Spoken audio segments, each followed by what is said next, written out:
Hey!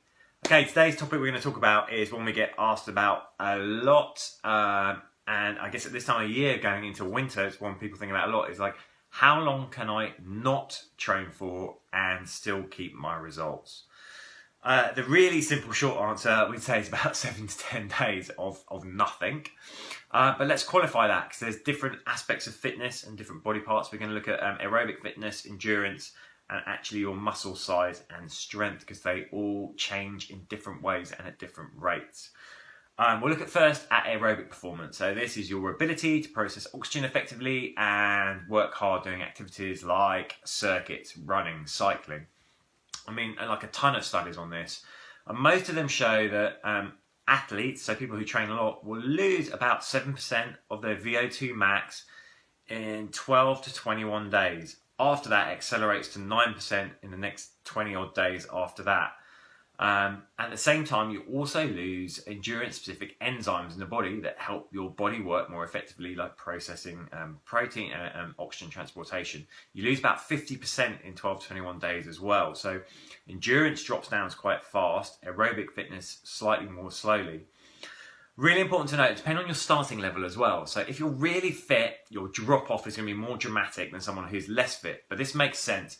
If we're working really hard, those lungs are pumping, the heart's pumping, we've built all new capillaries in our lungs, our system's hyper efficient. If we suddenly stop, do nothing, the drop off's going to be extreme.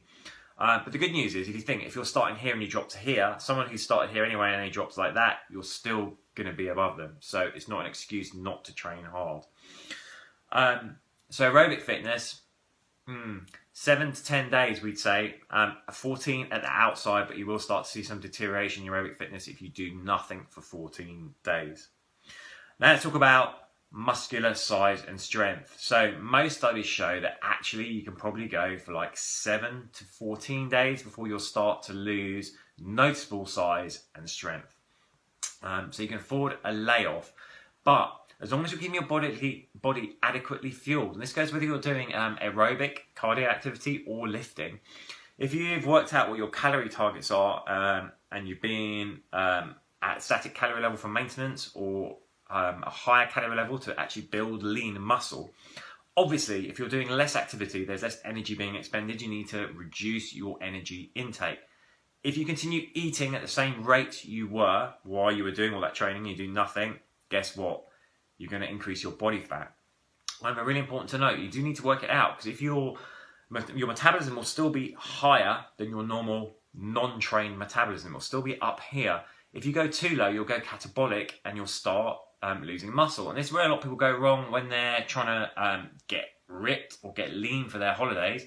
They've been in calorie surplus. This is more for the guys, I guess. Calorie surplus to put on lean muscle. And that can sometimes come with some fat as well, and then they'll dial up the exercise, like particularly the HIIT type stuff, and cut back on the calories to get lean, but actually go into catabolic state and start breaking down the muscle tissue. So really important, do use a macro calculator if you're changing your activity level, and work out what your new calorie intake should be. It is really important, because obviously if you stop and you rest, you want to try and maintain your gains as much as possible. So make sure you get your calories right. Don't risk going catabolic. Now, the good news is, so we're talking there about, 7 to 10 days layoff, 14 maximum for aerobic. You can get away with probably, again, 10 to 14 days not lifting and not lose any size or strength much. Good news is, even if you do like one workout aerobic, for the aerobic side, and weights once a week, you will maintain where you are at. If you do a full body workout, it has to be, obviously, if you don't work your chest, your chest isn't going to maintain. But if you can do a full body workout once a week, that will be enough to maintain where you are at. Same for the aerobic fitness. If you can do like 1 or 2 short but intense HIIT workouts, you're going to maintain the level you're at. So what's the takeaway from that? How can we apply it? This time of year, when we're feeling down, we don't want to train, it's dark outside, it's wet, we're just not feeling it. Listen, if you do skip some training, don't sweat it, but just make sure you do keep doing it. Even if you're doing like 1 or 2 15-20 minute HIIT sessions a week, that is going to keep you where you're at.